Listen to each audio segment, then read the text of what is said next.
Hey there, this is Jill. And this is Caryn. And you're listening to Scream Girl Squad.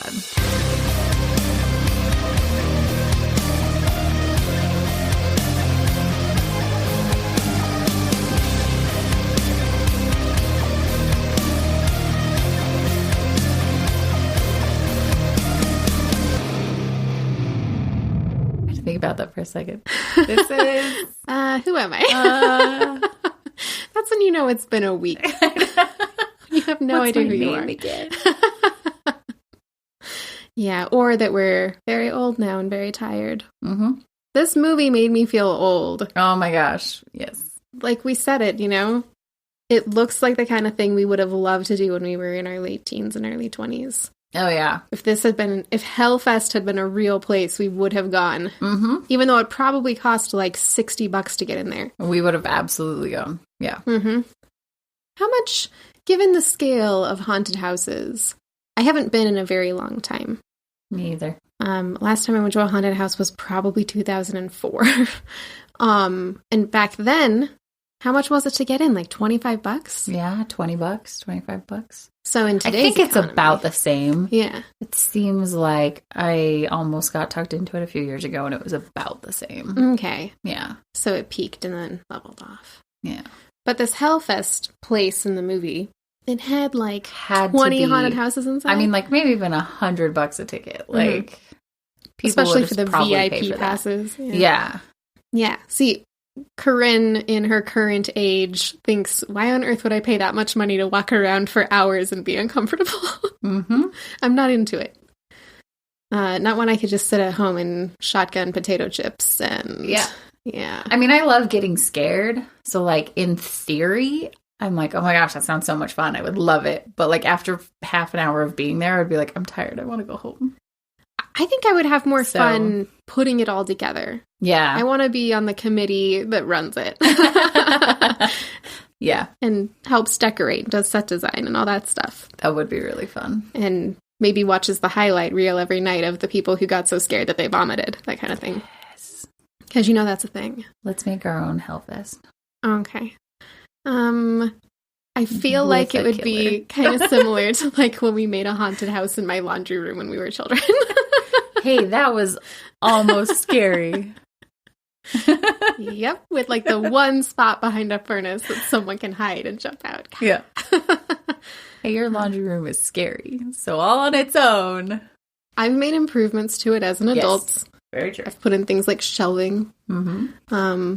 It's gotten better. But anyway, in case you can't tell, Jill and I watched Hellfest tonight, and it made me tired. We're very old. Yeah. So Hellfest has a pretty cool concept. Something that honestly scares me a little bit just as an adult human living in today's world. This idea that you go to something that's supposed to be a fun carnival-like atmosphere, and someone is hiding in plain sight and murdering people. Mm-hmm. Terrifying. Yep. Yeah. So the basic premise is there's a big thing, like an entire theme park's worth of just haunted houses and like mazes and stuff like that. Mm-hmm. And this group of friends goes there, and there's a serial killer hiding out and murdering people. Yep. That's it. That's the whole plot. Pretty classic slasher movie. Mm-hmm. I feel, while we were watching it, I felt like if you loved My Bloody Valentine, for instance, that you would really like this. Bloody Valentine, though, had that gratuitous, I'm naked and gonna run for 10 minutes scene that didn't need to be a thing. Okay, I'm not saying that the films are exactly the same or anything. I'm just saying like... That is all I think about with that movie. Every time we talk about it, because I watched it. Were you there? I think Kelly and I only watched it. Yeah, so I watched it alone with your husband when you weren't home. And we awkwardly both were like, where do we look right now? As this naked lady runs on the television for like 20 minutes. I feel like that with him every time there's nudity on TV. That I can think about with that movie. And I feel like we've brought it up in front of Kelly and we'll both be like, that one with the, yeah, that one. We don't even have to say anything else. We don't talk about it. Okay, but you know, like it was a slasher movie. A slasher movie that doesn't take itself too seriously. It has a very kind of campy or cheeky premise. Mm-hmm. Yeah. So if you like that kind of thing, you'll have fun with this one. Yeah. I felt like also it would have been way more fun watching it with a big group of people where you're not watching the movie, you're talking over it and shouting at the TV and throwing popcorn. And, yeah. Running commentary. Yes. Yep. Yes, definitely. Had we treated it like we did movies at the beginning of this podcast where we didn't talk to each other the entire time, I would have died. Yep. Yeah. And we still struggled to get through this one a little bit. It was fun, don't get me wrong, but yeah, it dragged a little for me, but we can talk about that. It was a little easy for me to get distracted by things. I'd get out my phone to look up who an actor was or what else they'd been in, and I'd blink, and next thing you know, I'm like halfway through a Twitter feed, And nothing would have been different. Yeah, we'll break it down. Yeah. But, yeah, I guess we should just go ahead and straight up rate it. We should probably just get into this one. So, in case you don't know, Jill and I use 2 rating scales. First on enjoyability, scale of 1 to 5, using something delicious that we stuffed our faces with during the film. And also on fright factor, so that you know if it's going to be too scary for you, Danielle. And we usually use something scary from the film itself for that. So today, Jill, what are we going to use for our enjoyability rating? We are going to use Jolly Rancher Jelly Hearts. Which are like Jolly Rancher jelly beans on crack, and they're shaped like hearts, and they're really delicious. Yes. Yes, which on maybe crack, you say. Which we discussed earlier. I have to tell a cute story. So my niece was at my house, and she just turned 11, but this was a little while ago, and she was at my house, and we made pancakes because that's her favorite food. And I was like, oh my gosh, these pancakes are amazing. It's like pancakes on crack because they were so good. And she's like, Aunt Jill, what's crack? And then I was just like, it just means something's really good. And then I was like, please don't start saying this places.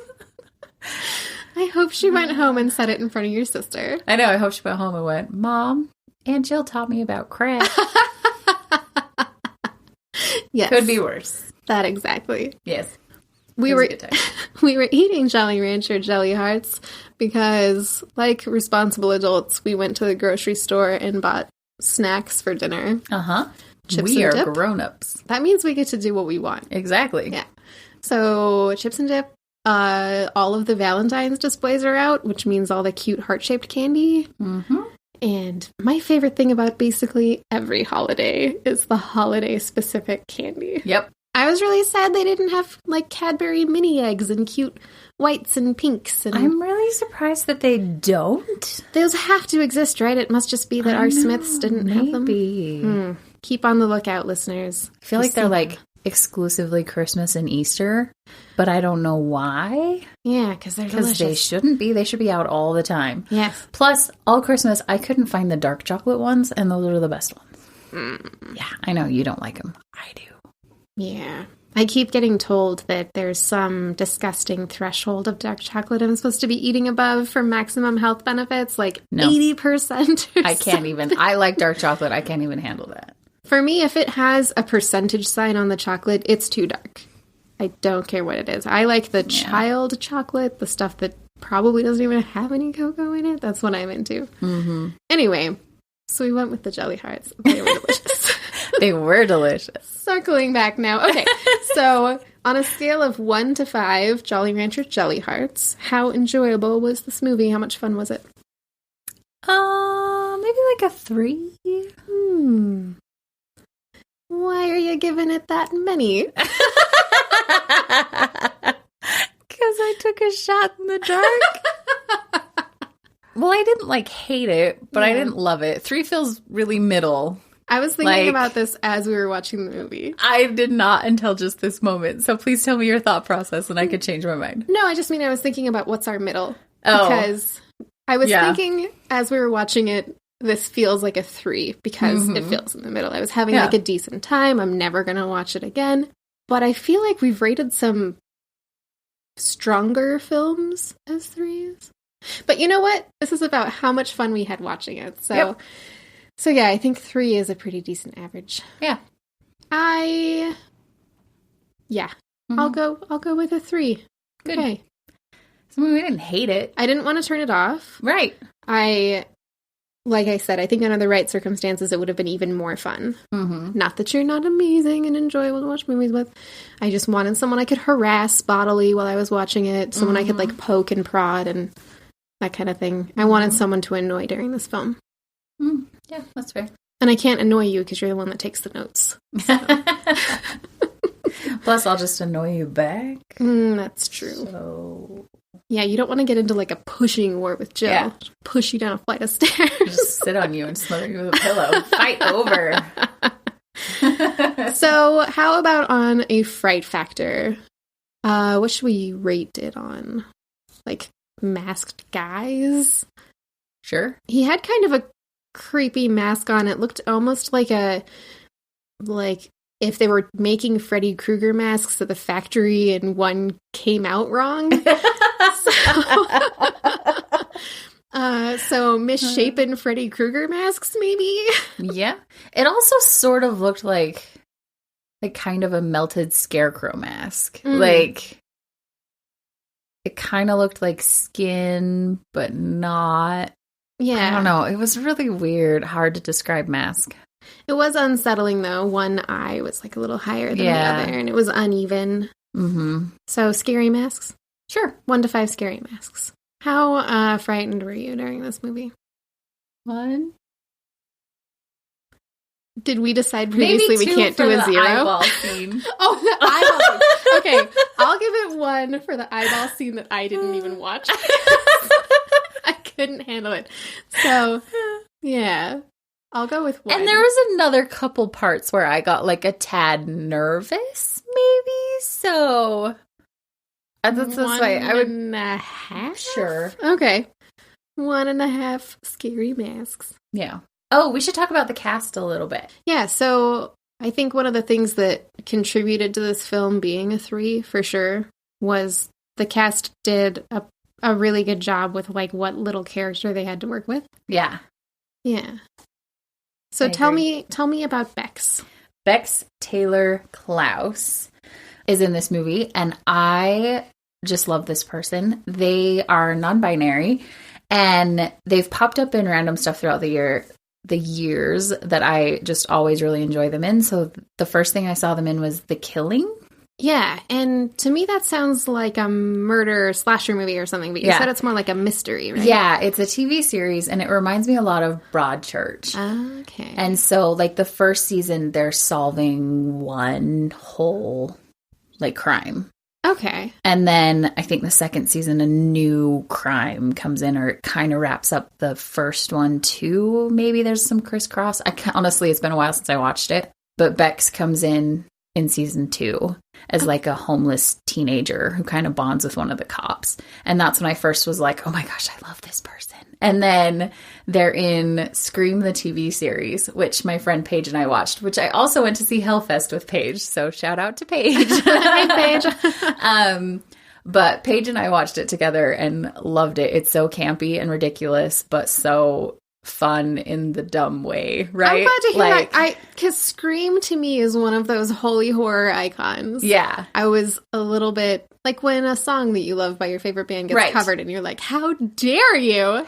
Yeah. Mm-hmm. I sort of felt that way too. And then Paige talked me into watching it. And then I was like, oh, this is actually kind of fun. Like, it's not, I don't really associate them together. Okay. Which makes it easier. Own thing, yeah, it's like its own thing. And it was fun all on its own. I'm not going to say it's great, but it was fun. But it was fun. That's all we care about here. Like, I think there's maybe 3 seasons, and I watched each of them whilst being ill, and it was like the perfect thing to watch while sick, and you can't get out of bed, and you just need something to keep your attention. Mm-hmm. So it was good. It was fun. That's awesome. I'll have to check that out. But so Bex is in this, and just as dynamic as ever, but a different character than I've ever seen before, because usually they're more of like a likable character. And in this, they're more What's the word I'm looking for? High energy. High energy, hard to deal with. I was thinking that during this whole movie. Bex plays a character named Taylor, and Taylor seems exhausting. Yeah. Super. There's a lot of stuff I like about the Taylor character. Super sarcastic. Says whatever she wants. Yeah. And just exhausting. Yeah. Exhausting. Yeah. Yeah. And also the kind of person that it's dangerous for you to be around if you have FOMO, because they're like, no, we're going to do this. You're going to do this, right? And you're like, well, dang it, I guess I am. So, yeah, I'm kind of sad this is the first thing that you saw Bex in. So watch The Killing. I thought they were great. Oh, good. Like, the performance was awesome. And I think it says a lot about an actor when you're able to really love and connect with the character they're playing in something and then be completely turned off by another character. Yeah. So I'm definitely looking forward to watching The Killing and checking that out. Okay, good. Yeah. Anyway, that's all. I just wanted to gush about Bex for a minute. Yeah. I'm kind of a fan. The rest of the cast did a really good job. I have no idea who any of them are. None whatsoever. None of them were familiar, except for the one guy from the Final Destination movies and like the Candyman that we talked about makes a brief appearance. Yeah, and one of the main kind of college kid characters looks like Jason Lee looked back during the Mallrats days. Right. But that's all. Yeah, that's it. Which we've talked about before. I like in a horror movie. I like not knowing who people are. And I think that's a fun thing about college-age horror movies. Because when you make a horror movie with adult cast, I think that the studio has to pull in somebody known to hopefully make their money back.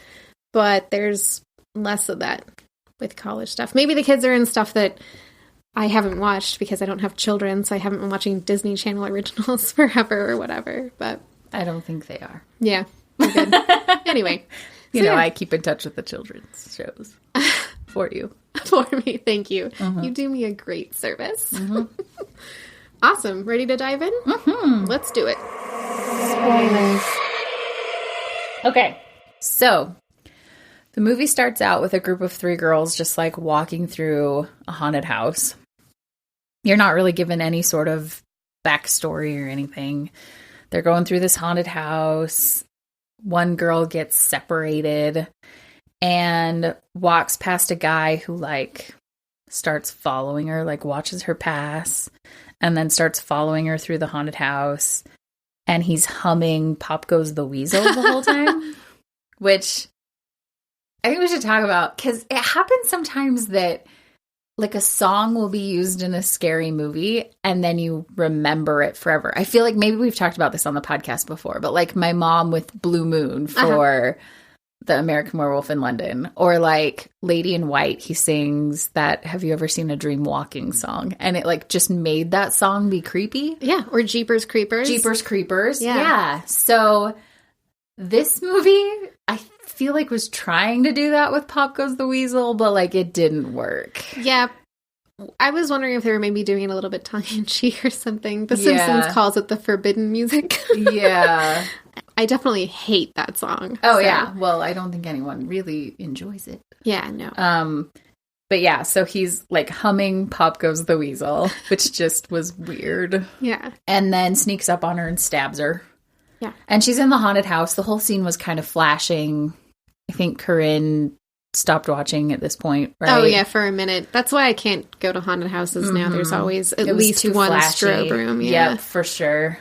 So he stabs her, and then they were like in a room with bodies hanging from the ceiling, and he just hangs her up and walks away. Yeah. And that's it. I thought that was pretty cool, honestly. Because when you go through a haunted house, it's only effective if part of you is questioning, is it real? What's happening? Yeah. So this idea that it could be a real death in plain sight, it's very creepy. Yeah, it was kind of cool. Yeah. It kind of reminded me of an episode of Bones with Ryder Strong in it from Boy Meets World, where he works in a haunted house and kills people. What? Just saying. And then he was later in Cabin in the Woods. No. Cabin Fever. Cabin Fever. It might have been we do not talk about. Cabin Fever. Yeah. Another movie we do not talk about. That was one of Kelly and I's, like, third dates or something. Yeah. And same None deal of us really knew each other. No. You're not breathing. You're not looking at each other. Do I move my hand? We're, like, kind of touching. I don't want to be touching anyone. No. Scarred for life. It's fine. It's fine. So then the movie just plays through its normal welcome to Hellfest intro. Pops to, new set of girls. One girl is arriving at a house and walks up and knocks on the door, and her best friend answers the door. I didn't think you were actually coming, and whatever. And everybody thought she wasn't going to show up, which they kind of made a point about, but then never really explained why they all felt that way. I'm going to do a quick character rundown. Yeah. Because all of the characters are so kind of flat and homogenous that there's not really a way to tell them apart otherwise. Yep. So the first character we get to sort of see is Natalie. She's the new arrival. She's the one who's visiting from out of town. Natalie's dominant character traits are very serious and has a scholarship at college. And gets called grade school. Yes. Doesn't seem to have much of a sense of humor. And she's the one that everyone is questioning, oh, I didn't think you'd come. So I get the feeling that she's kind of flaky. Yeah. She's staying with her best friend, Brooke, who were friends together in grade school or high school. I got the impression is that why it's that they're like a you and me, friends for life. And that's why the other friend calls Natalie grade school, because she's been friends with Brooke since grade school. Or she just acts like she's in grade school. I got the impression it was a maturity thing. She thinks she's kind of immature and not as grown up as the rest of them. Interesting. Worldly, if you will. Yeah. So Brooke, the best friend, she's like pretty fun, pretty flirty, pretty ordinary. Yeah. And then Brooke's roommate is Taylor, played by Bex. And Taylor has a whole mass of energy. And she just walks in and she's like, hey, grade school, how's it going? And starts doing shots. You ready for tonight? Let's go. Yeah. And Natalie's like, what's happening? Why is she here? Yeah. And her friend's like, oh, I live with her now. Like, how did she not know who she lives with? And Natalie's all put off. She always hated me, blah, blah, blah. Like, but they all get along fine. Yeah. So it's clearly like they're saying stuff and don't back it up.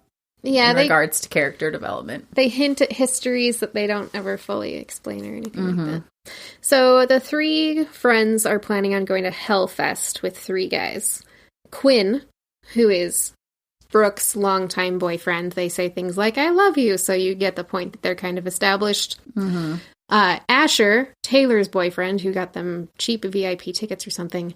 And then some boy named Gavin that visiting Natalie is very excited to be seeing. And who everyone is teasing Natalie about, so everyone knows she has a crush on him. Yeah. Yeah. As friends do. It's like how you never tell your friends you like someone, or they'll drag you across a video store to talk to them.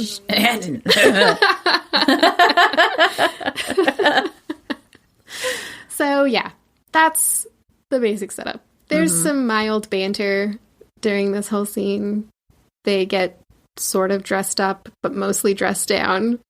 And they go to Hellfest. They say a lot of cliche things like, come on, Halloween's the time to let out your inner slut. And Natalie's like, I don't think I have one of those. So. That's why let me just say, I love the movie Mean Girls. I do as well. It's so good. But that has one of my favorite Halloween party scenes ever, where she shows up in a legitimate costume and everyone else is just taking the excuse to show a lot of skin. But I'm a mouse. Anyway, so Hellfest seems, again, cool but exhausting. Well, and the second it started, Caryn turns to me and was like, I feel old. Because I feel like we would have gone to this when we were younger, and now I can't even stand the idea of it. No. And I wholeheartedly agree. It's absolutely something Caryn and I would have done in our late teens, early 20s. Like, hands down. Absolutely. There's a lot of stuff I don't do anymore now because I'm tired. I'm tired. I just want to go home. I was reading this article the other day that was talking about unrealistic things that they portray in movies and TV shows. And one of them was that, like, fully formed adults spend way too much time together when they're not at work. And they don't want to just go home and be alone and go to bed.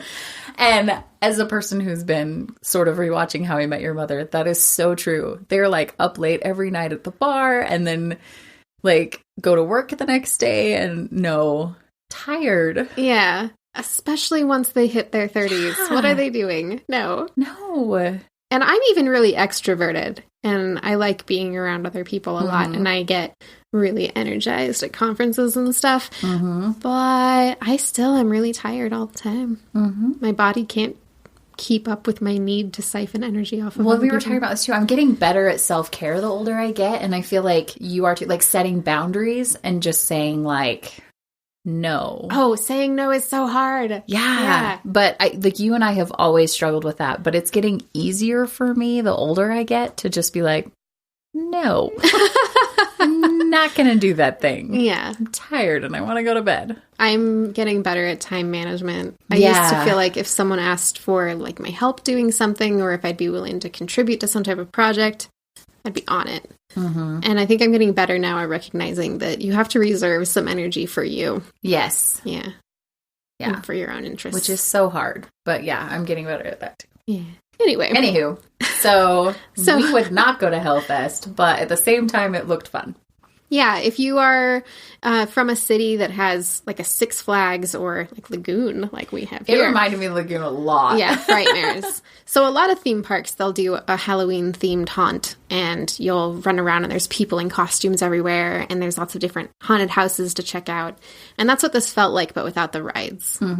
Like it was just straight haunted houses everywhere. Yeah, or the only rides were like the Terror Ride or Dracula's Castle Lagoon, where you sit in a little car with a lap bar and you get steered around a little building and come out the other side. Well, and I got the impression, because they did that one time, I got the impression it was just transporting them from one part of the park to the other. Yeah. And it wasn't really like, hey, ride a ride. It was like, hey, you have to get over there, do this to do it. That's kind of fun. That's like at Harry Potter World in Orlando. If you want to get from Diagon Alley to Hogsmeade or back, you have to ride the Hogwarts Express, and you physically get on a train and ride it, but you can't actually see outside the train windows because all you would be seeing is like the marshes that surround like, the theme park. So what they have instead is these fancy little vignettes that play across, so you're looking out at the English countryside and seeing a Hagrid fly by in a broom or something. Yeah. So I think that's cool. Rides that actually take you places. Yeah. I thought it was a fun idea.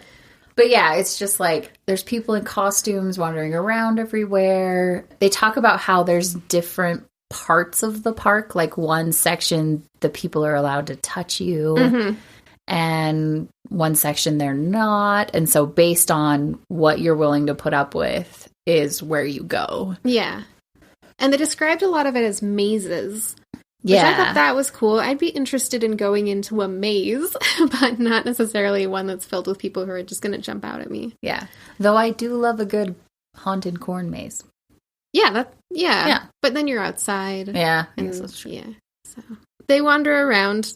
There's witty banter, and they have fun, and there's flirting between Gavin and Natalie. Everyone is like pushing Gavin and Natalie together every chance that they get. Yeah. And I think Gavin even talks about it. Like, he's like, I think they're trying to get us together. And she's like, yeah, it's real subtle. You know, like they just are kind of making fun of their friends, which was fun. Yeah, it's pretty relatable. So as they're walking up to Hellfest, Quinn and Taylor mention haphazardly, like, Quinn says to Brooke, don't worry, I'm going to keep you safe. I'm not going to let anybody murder you. And she, like, sarcastically was like, oh, great, because that's what I was worried about. And then they're like, oh, no, somebody got murdered at this thing. Like, the last city they were at. And so they kind of talk about the girl at the beginning of the movie. And they were like, yeah, she was sitting in there for 3 days. Nobody noticed the body was real until it started to smell. And you're like, but, you know, they were saying it in such a way that it was like, we don't really believe it. It's kind of an urban legend. Totally. But, like, maybe it's a real thing, you know? Yeah. And it kind of made all the girls like, oh, that's nervous, you know? Yeah. But you could tell they didn't really believe it. Oh, yeah. They're just using it as a way to creep each other out before they get in there. Yeah. So then they all are going inside, and then it shows this guy in a hoodie going through the medical detector. Doctor, no doctor. Metal detector. How about that? So he's going through the medical... I did it again. I can't with this word. I'm going to call it the medical detector.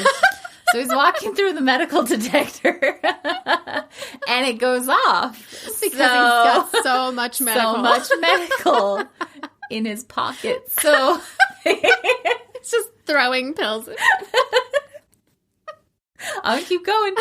So they start scanning him with like the wand thing, you know? Yeah. And they get down to his feet and he has steel-toed boots and it kind of shows off that one of his boots is like the toe is more scuffed than the other one, which then becomes the way you recognize him throughout the movie. But it kind of sets up, he's here, they let him in. Yeah. Watch out. Through. You don't see his face ever.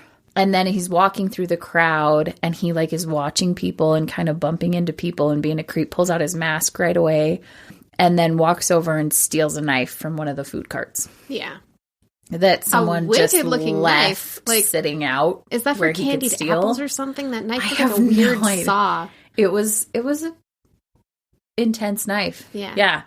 So he steals a knife, which is great. So they all go to a haunted house. And Taylor is definitely that person who, like, is sexually harassing the zombies. Yeah. And that's why I wanted someone here that I could harass while I watched the film. Right. So, yeah. You needed Shannon. Always. So, yeah, she's just being incredibly obnoxious. You know that person you don't want to take in public because you know they're going to be inappropriate and embarrassing? Yes. That's this girl. And really high energy and just, like we talked about how we've all had friends like that. And by the time you get home, you're just exhausted from their mental, like their emotional mental energy of just super high energy all the time. That's this girl. So they're walking through the haunted house. So the boys go off one way. They kind of drag Gavin away. And the girls go off in another direction. And while the girls are off alone, they walk into a room that's kind of empty. And this girl comes running in just screaming and hides behind this, like, door thing. Yeah. And they're like, oh, cool, this is fun. And then the guy in the mask comes out. And he's, like, staring at them. And they think it's, you know, part of the show. So they're like, oh, you're looking for that girl? She's over there, you know, where the big arrow is. Like, obviously, you know where she is. And so he goes over and pulls her out and she's screaming. And they all are looking at each other like, this is kind of uncomfortable. Let's leave.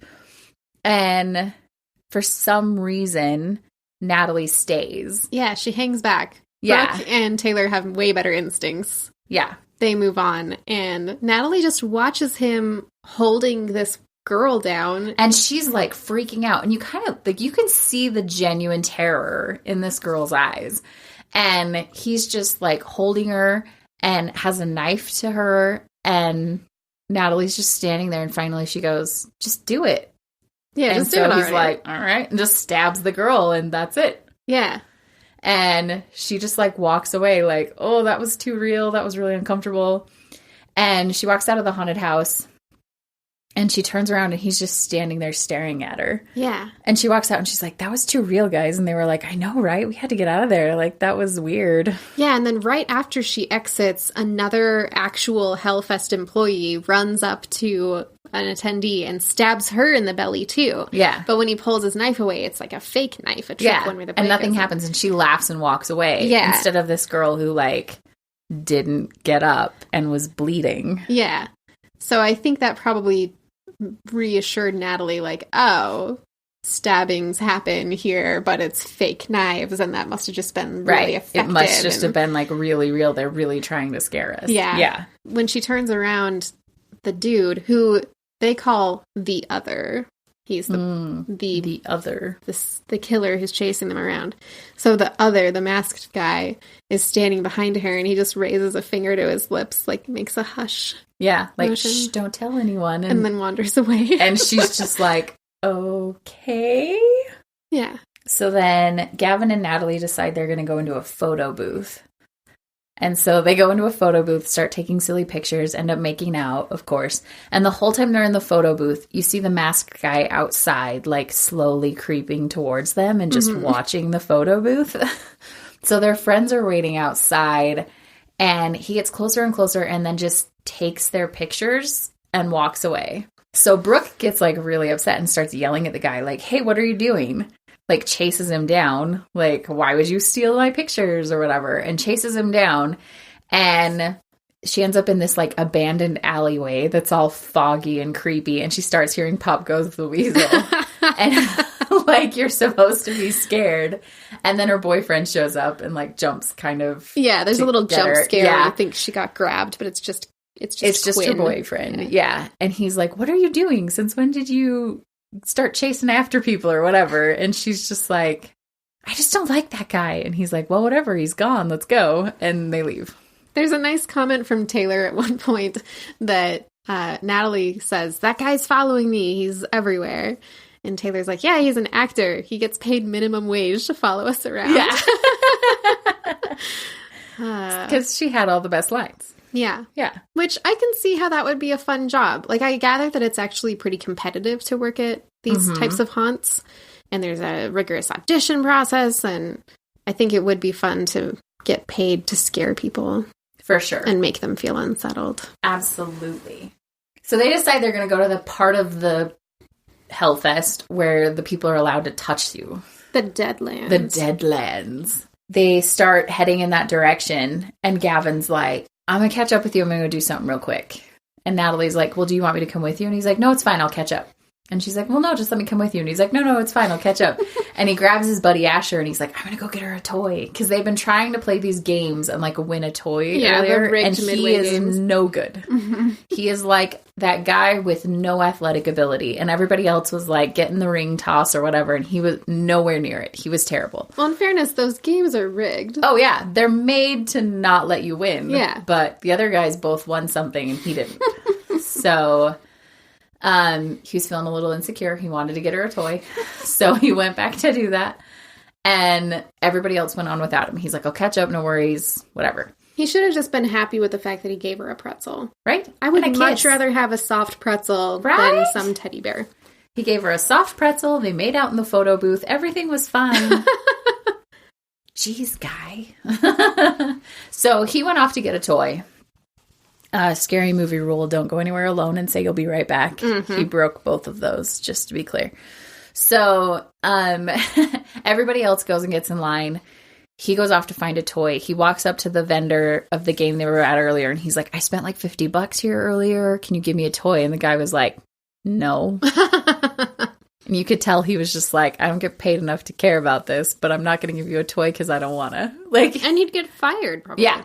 And that's what he said. He's like, no, I'll get fired. So he goes off looking for another toy and sees a guy coming out of a door with like an armful of toys and decides, hey, I'm going to sneak in there and steal one. Like a rational person. Right. Because who does that? And then besides that, like, nothing up to this point had given us any indication that he was the kind of person who would go steal something.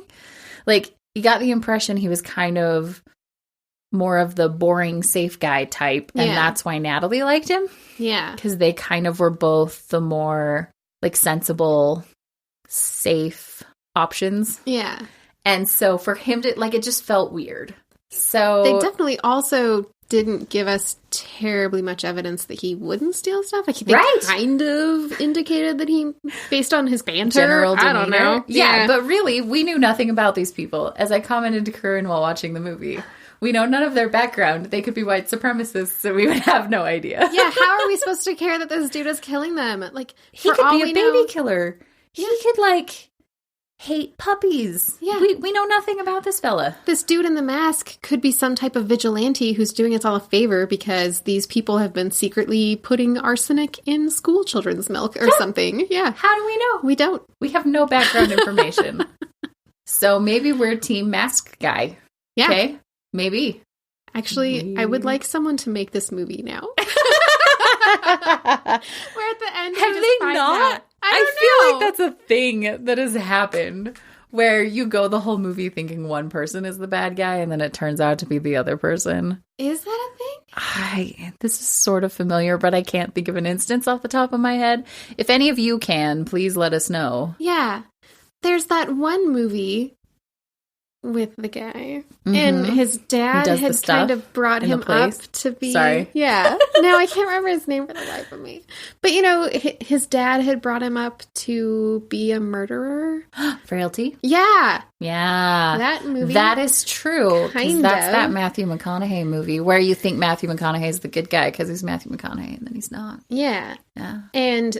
in that instance, the guy doing the killing, at least he solidly thought that he was the good person. It's true. Yeah. Yeah.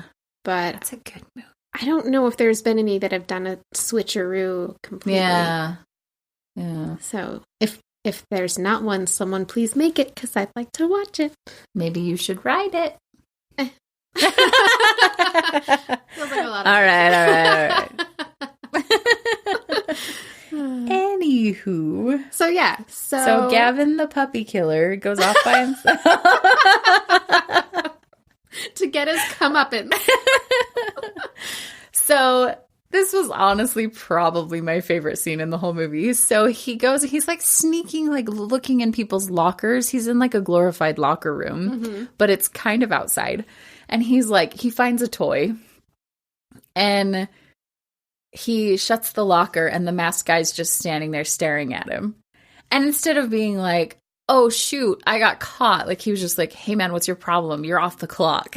Like, totally justifying his actions. He has a lot more, like, bluster here than he did earlier. Like, he's just like, whatever, man, back off. And tries to leave. And the masked guy kind of, like, shoulder bumps him as he passes, you know?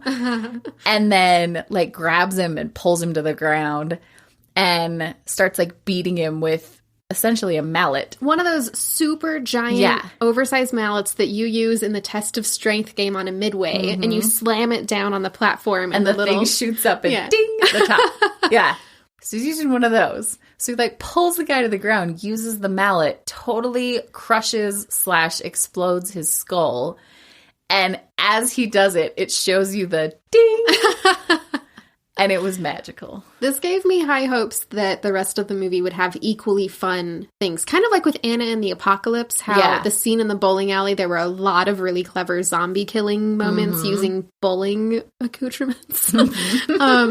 So I was getting excited thinking about the other possibilities of killing someone with things from a Midway or other things inside of a haunted house. And this was the only clever one. The rest was straightforward with, like, knives and things. So, yeah. Good times. So, flashback to the other group of people. They're in line for what is essentially the terror ride at Lagoon. Or, you know, any other amusement park you've ever been to, there's that ride where you get in the little cart. A lot of the Disneyland rides are like this. You get in the little car. They pull down the lap bar. Shows you a picture of Winnie the Pooh. Yeah, you go through the door. Scariest ride you've ever been on is Snow White at Disneyland. You go through the little door. And, you know, all the scary things are kind of popping out at you, but not really because you're in this little car. Anyway. So they all get in these little cars, and Natalie the whole time is like, oh, I just want to wait for Gavin, and her friends are like, shut up, get in the car, like, let's just go, he'll catch up, and she's finally like, oh, okay, so she has to get in the car by herself, which I think was the biggest problem. Yeah. Like, if her friends were so insistent on not waiting, one of them should have ridden with her. Yeah. Just saying. Yeah, come on, people. Have some chivalry. Yeah. Jeez. They're riding through the car, or like through the ride, and it breaks down partway through. And so it's just showing you Natalie because she's all alone. And it breaks down and there's just like this glowing red light in the distance. And then it starts flashing. And there's a masked guy, I guess, in the distance. And with every flash, he like gets closer. Yeah. And closer. And so she's starting to get nervous and she's starting to try and like get out and she's like screaming for help. And she's trapped by the lap she's bar. Already, by this point, she keeps telling her friends, like, this guy's making me nervous. And they're just like, shut up. He's paid to follow you. Like, calm down. Yeah, grow up. It's fine. It's fine. And so she's already like, oh, he's after me. And like trying to get out of the car. And she can't get the lap bar to come up. I'm like making the motion as we talk. She can't get the lap bar to come up. And then he comes and he crawls up. So she's like screaming. And then it cuts to her friends all like getting out of their cars at the end. And they all are saying to each other, did you hear that? Grade school's freaking out. I love that they call her that.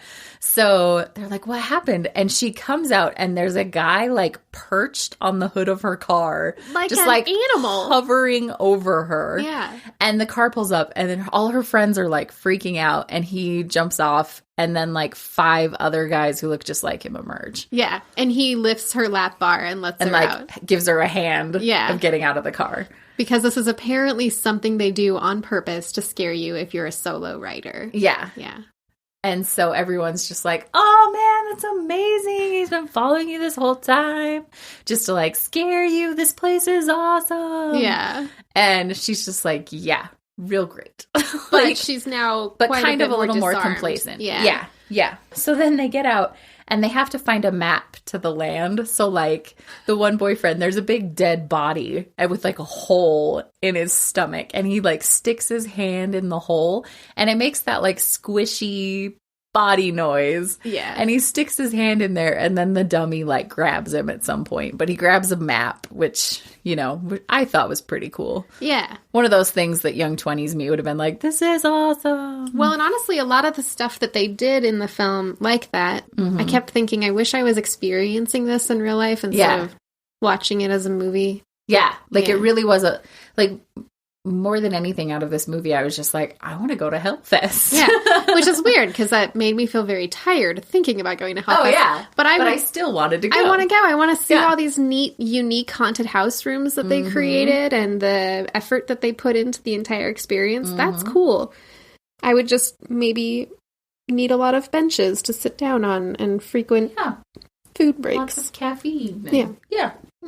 So once they get their map, these small children with like sacks over their faces. Potato sacks. With like faces drawn on the sacks. Yeah. Kind of emerge out of the fog and reach out their hands and they all are like, cool, and just take their hands and walk off with these kids.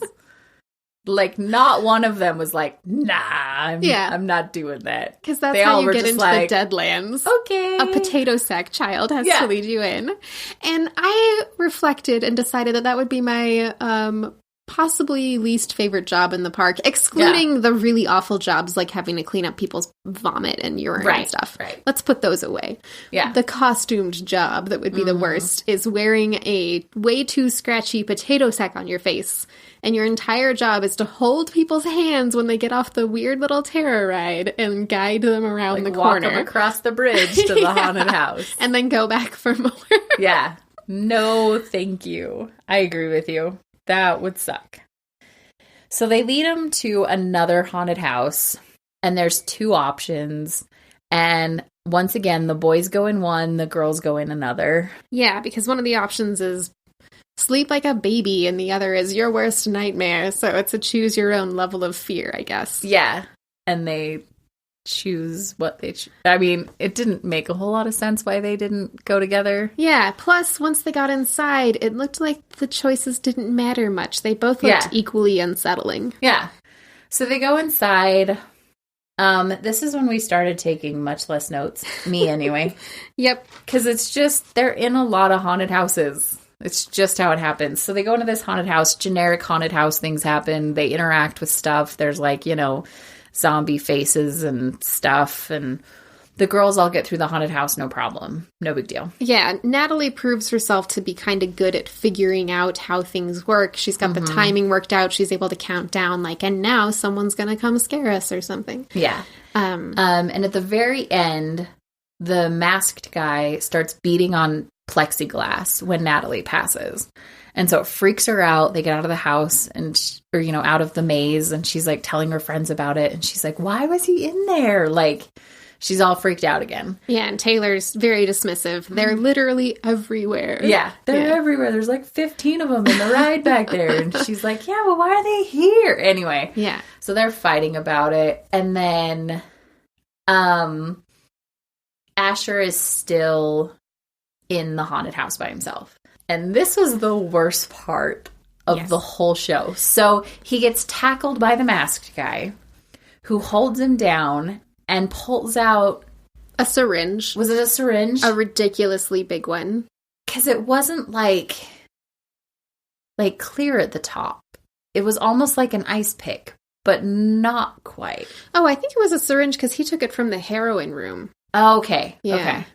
It just looked a little different. Anyway, so he holds him down, pulls out the syringe, and slowly approaches Homeboy's eyeball. I could not watch. I stopped watching. Caryn stopped watching and started watching me watch. It was amazing. I highly recommend if you ever have the opportunity to watch Jill see something get put in someone's eye. But she took it like a champ. She had this look of abject terror on her face. She just looked like she wanted to look away so bad, but she didn't even blink. She just watched the whole thing happen. It was amazing. Yep. I handle gore really well. Yeah, not me. It's probably something about seeing your own leg bone. So, which my brain erased that and replaced it with like a "we'll be right back" card. I know. I don't remember it, but whatever. I've never had a problem with gore, so I'm going to blame my dad for that one. So, like I've never, like I was like, oh, it'll be fine. It won't be that bad. Like, it was bad. It was bad. So it just like zoomed in. So all you saw was like the needle slowly approaching the eyeball. And then he just like slowly and then just shoved it in real hard. And the guy like just bleeds from the eye. Gross. And then like it kind of explodes as he pushes it really far. So gross. I'm So so gross. happy I didn't see that. So gross. You're welcome, folks at home. So, so then while they're standing outside, I didn't see, was it a person or like a worker threw up or threw something gross all over Natalie? I didn't see. It was too soon after the eye thing. I was busy watching you and laughing. We were too busy laughing about the eye thing. Yeah. So something or someone gross vomits ended on up Natalie. on Natalie. Yeah. So she and Brooke go into the bathroom and start cleaning her up. And they have this whole touching moment like, I've missed you while you're gone, and we need to make sure we stay in touch, and let's live together after college, and like all of these things. And you're just like, all right. Because we really like don't have a basis for their relationship. Yeah, this would have been a great moment for them to explain why they grew apart or what they've been up to or how many babies they're not killing in their spare time. Like, would have been a perfect opportunity to tell us something about them. And nothing. Yeah. So. And then Brooke scampers off. And I don't even know where she went. She just leaves her. Back to boyfriend. So Natalie's in the bathroom drying her hair in the hand dryer, which Caryn and I need to discuss because we went on the worst / best camping trip of our lives to Dead Horse Point over spring break. Moab over spring break, which was like April, March, April, because it wasn't like wintry time. No, we did not expect winter weather. None of us packed coats except for Joe, who's prepared for everything. So he's got like a coat and gloves and a hat. Yeah. Well, sweatshirts. Joe's a mountain man, so he was fine. Well, and everyone was freezing. It rained the whole time. It rained through everything. We were wearing everything we owned that was dry. Mm-hmm. And the first night, the boys' tent flooded, so they had to sleep in our tent. And the second night, our tent flooded, so we had to sleep in other people's tent. Like, it was insane. And so during the day, everyone was in the bathroom trying to dry out sleeping bags and their hair and their clothes. And Joe's, like, shirtless, bathing himself in the rain because he's Joe. Hi, Joe. So then it's true, though. We're all freezing, and right. I can, like, picture a snapshot in my memory of Joe really warmly dressed, standing at the picnic table at the campsite, cooking something on the camp stove with a big smile on his face. Yeah, and the rest of us are, like soaking wet, and I are, like, spooning inside a blanket with, like, 3 sweaters on, like, teeth chattering. So, anyway, she's in the bathroom. She's drying off. So then she, has to use the actual bathroom for its intended purpose. So, why did we have to see that? I mean, just so she's sitting on the toilet, goes to text Gavin, and hears like a ding in the bathroom. From the next stall. Like, his phone was there. Because we forgot about this part. Masked guy stole Gavin's phone and used dead guy's finger to open it before he left. Yes. So that was cool. He just picked up his dead finger. And anyway, masked guy has his phone. So while she's on the toilet, so she like finishes, she's putting her pants back on, and he like reaches over the stall and grabs at her. Yeah. And they kind of have this whole struggle. She runs out of the bathroom. They come back with a security guard who's like, there's nobody here. And he basically said, I think I wrote it down because this was the most amazing quote. He's like, you came to Hellfest to get scared. Or he's like, you came to get scared. I can't arrest people for doing their job. Yeah. Welcome to Hellfest. Welcome to Hellfest. And it made me so happy. But, I mean, he's like, I get complaints like this every night. Yeah. Because really, people are like, no, he went too far. And he's like, you're at the part of the park where they can touch you. Yeah. You're scared. You Congratulations. signed a waiver. Yeah. This is what you get. Yeah. Like, I'm sure his job sucks. Because how many people want to report something, but nothing actually reportable happened. Yeah. Right? And he kind of said, nothing actionable happened, so you're fine. Yeah. Like, are you hurt? And she's like, no. And he's like, okay then, and leaves. Yeah. But, well, right before he leaves, Brooke finds the pictures on the bottom of the floor.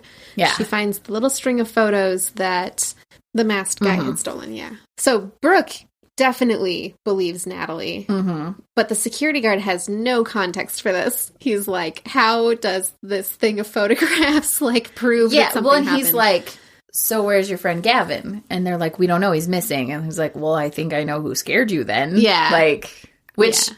Totally. As the makes adult sense. in the room, I would make the exact same assumption. Totally. So he just leaves. So they go outside and they're like, hey, where's Taylor? And Brooke like, explains she volunteered. We're like, for what? So she's up on stage, and this is when the Final Destination Candyman guy comes out. And he's like leading this show on stage. He's like the carnival barker guy. Yeah. And he's like talking about how they have to sacrifice a virgin or something. And she's like, oh boy, we need to have a conversation. And then, like, you can just tell she's being that person, you know, like they bring her out and he's like, have you committed any of the 7 deadly sins? And she's like, how much time do you have? I've made a couple laps around the, like, you know, anyway. She's exactly the kind of person they wanted to have volunteer. Yeah. Yes. She's having a blast. So they're like, okay, you have to be executed. They strap her down to this guillotine. They pull the thing, and the whole time, Natalie is freaking out. And she's like, something's wrong. Something's wrong. And the whole time you're like, what? Yeah, they haven't drawn your attention to whatever thing. Nothing has happened to make you think something is wrong. But she's just like, no, something's wrong. It doesn't feel right. Something's wrong. And you're like, why? Yeah. So then they zoom in on the guy pulling the string of the guillotine on his shoes, and it's clearly the masked guy because they keep zooming in on his worn out boot. Yeah, but the way they did it, you notice it at the same time Natalie notices it. So so like she already knew something was wrong before she knew he was up there, which didn't make any sense. Yeah, I agree.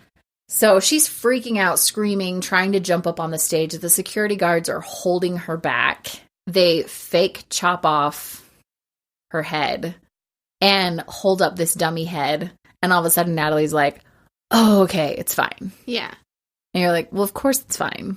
But she's still upset because she saw his shoe. Yeah. Yeah. So they're still trying to get to Taylor. And the guy who's backstage with Taylor and the masked guy goes running out because the security guards are all freaking out with the friends, right? Yeah. So he goes to help with that situation. And he's like, she's like, hey, can somebody untie me? And he looks at the mask guy and he's like, hey, can you take care of it? And he just nods. So they're alone backstage. And we should say the masked guy is also wearing an executioner's hood on top of his so mask. we don't know it's his mask. So then he takes off the hood and you see his mask. Like you didn't already know it was him.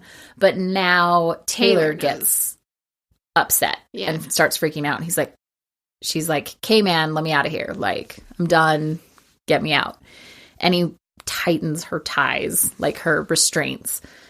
She's got like buckles behind her head and her waist. They're kind of holding her in place for this guillotine bit. Mm-hmm. And he like tightens all of that and rehangs the guillotine and drops it on her again. And it's not sharp enough to chop her head off because of course it's not. Yeah, it's a prop, right? So it kind of gashes the back of her neck, but not really bad. And you can tell he's like, that didn't work. And he tries to set it up to pull it up higher. So he's like resetting it up and she kind of comes to and you can tell she's like freaking out and starts just unbuckling everything. Yeah. So as he's setting it up, he looks up, she's gone. He chases her out into a crowd of people and there's like a whole crowd of people and she's like screaming.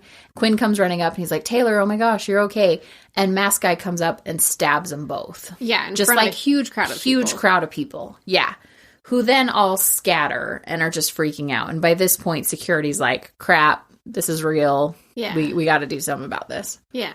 So now there's only two standing, just Brooke and Natalie left. Yep. Oh, so Natalie and Brooke decide that they're going to get out of there, right? So they run straight into another haunted house, which they were like, hey, look, an exit, and run through something that says, what did it say? Welcome to hell. Welcome to hell or something. So you're like, clearly it's another maze. Yeah. Like, it doesn't say exit. No. So a case for the consistent lighted exit signs we have in America, if I've ever heard one. Right? So they run straight into another haunted house and they're immediately like, oh no, and don't turn around and run back out. They just keep going. Yeah. Like, they go deeper into the maze. Maybe we'll get out on the other side. I don't know, whatever. Dumb girls. So they run through this haunted house. They figure out that there's little lasers at the beginning of every room that trip the sensors and make things come alive. Mm-hmm. So they start stepping over those and not tripping the sensors. They hide in a closet. Masked Guy comes through. They try to jump out. He chases at them again. They run off again.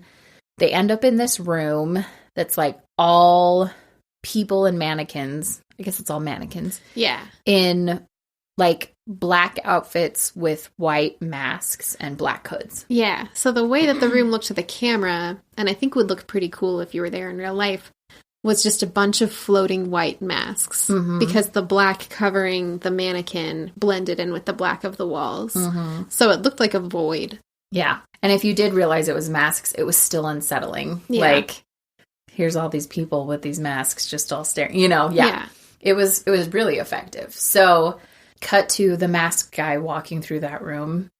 And Caryn and I both were like, are the girls hiding in there? Yeah.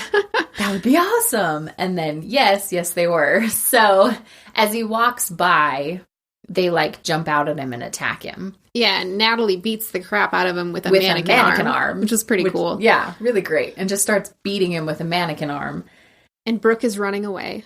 And there's kind of a choose your own path. And Brooke goes down one way, and Natalie goes down the other, so they're separated. And of course, the masked guy follows Brooke. So she's doing that dead-end shuffle and getting slower and slower, and the masked guy is almost at her, and she's triggering every single scare thing. Mm-hmm. And then he's triggering every single scare thing after her. And one of those creepy doors opens with a thing behind it, and Natalie's back there. That's right. And she had picked up the knife that the guy had dropped when she hit him with the mannequin arm, and she stabs him in the belly with it. That's right. Mm-hmm. She stabs him pretty good in the belly. Mm-hmm. A detail I'd like to come back to later. Uh-huh. So. Me as well. Yeah. And then they run out, and hey, there's the cops. And so they're like sitting in a blanket on the stairs of the haunted house, and a lady cop comes up and is like, hey, we can't find him. And the girls are just like, what are you talking about? And they're like, he's gone. Yeah, because when the cops went into the haunted house and they turned all the lights on, Jill was like, $10 that all they find is a mask. Yeah. But no, they didn't. They didn't. They did find a small pool of blood where they kind of led into a wall, which there was, all kinds of secret passages. Yeah. So then it shows a car driving down kind of a suburban neighborhood, and the car pulls into the driveway, and somebody goes into the garage, and it's the guy in the mask and the hoodie. And you just see him from the back. Yeah. And he like opens this locked cabinet full of other masks. Yeah, creepy other Halloween masks. Some masks, which I feel like may make an appearance in other movies. Like the pig mask was really familiar. The pig mask and the way that particular devil mask looked were familiar. Yeah. But whether or not they were supposed to be or not, honestly, I'm not sure. I was looking for that in the IMDb trivia and didn't see any connections. So it could be that they're laying the groundwork. This movie only came out last year, so maybe they're planning like a whole universe with this guy. Could be. Yeah.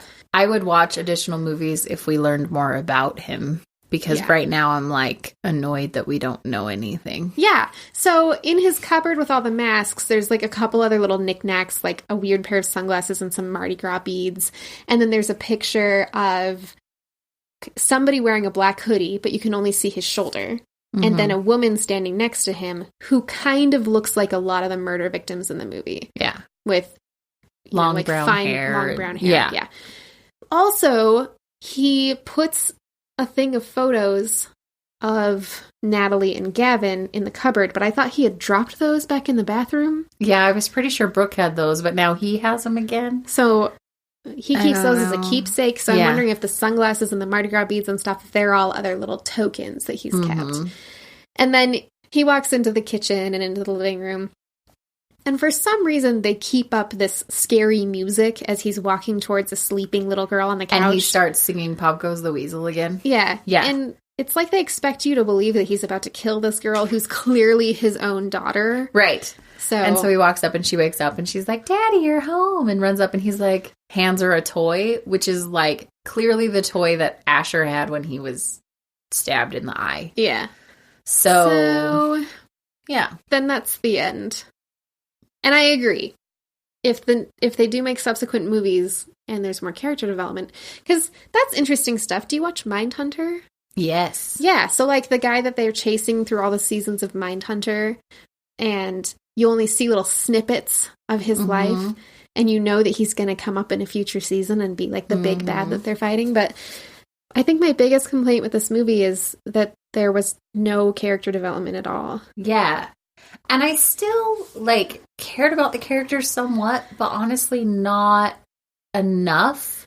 Like, at first, I was just more interested, like, hey, I want to get to know these people better. So by the end, I think that's why I had a hard time with the final fight scene, because by the end, I was like, I don't care. You didn't give me a reason to care. Yeah, because of course, you don't have to know anything about a stranger on the street that you see getting attacked to want to help them. For sure. And you can read about some tragic accident that happened and not know any of the people and still feel for them. Absolutely. But I think if you want us to be rooting for characters in a film and hoping that they win and hoping they survive, that we have to have something that we can identify with them. You have to give us a reason. Yeah, more than just, hey, we're kids in college. Cool. That's it. So some of us like each other. That's all. Yeah. I just needed more. Awesome premise.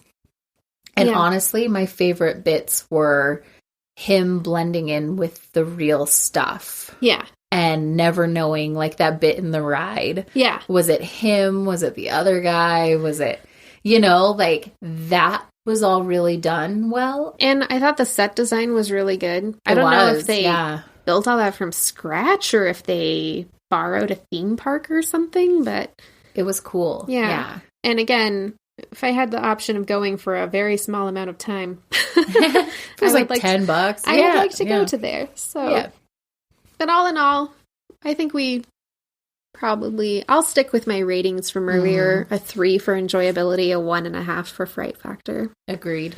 Yeah.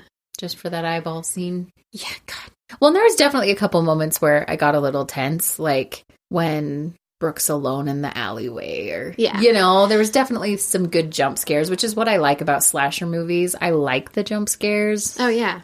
I don't want nothing but jump scares, but if they're well placed, and I felt like these ones were, I didn't really jump, but I don't know. We're also jaded old women. Yeah. So. But yeah, that is Hellfest. Hellfest? Yes. Hellfest. You looked at me kind of weirdly, and I was I was thinking about it for a minute. Is that what it is? Yeah. Well, at the beginning, when we first sat down to take notes, I wrote in parentheses next to the movie title, because Skeet Ulrich. But that was a different one. That was that we Escape almost Room. watched. Yeah. but which we didn't because the preview had so much strobing that it was unwatchable, and I'm concerned. We knew the movie would be so as well. So if you've watched Escape Room with Skeet Ulrich and it's not stroby for more than like a minute or two, please let us know, because it did look good, and I would kind of like to see it if I could. Agreed. So yeah, we got some good stuff coming up for you guys. Next week, Dr. Sleep is finally going to be available to rent. So excited. I loved that book, and I can't wait to see the movie and talk about it. Agreed. But apart from that, you know the rules. If you've got a movie you want us to watch or something you thought was scary, let us know. You can find us on social media at Scream Girl Squad or email us at screamgirlsquad@gmail.com. We also would love to hear what you thought about this movie if you yourself watched it. Yes.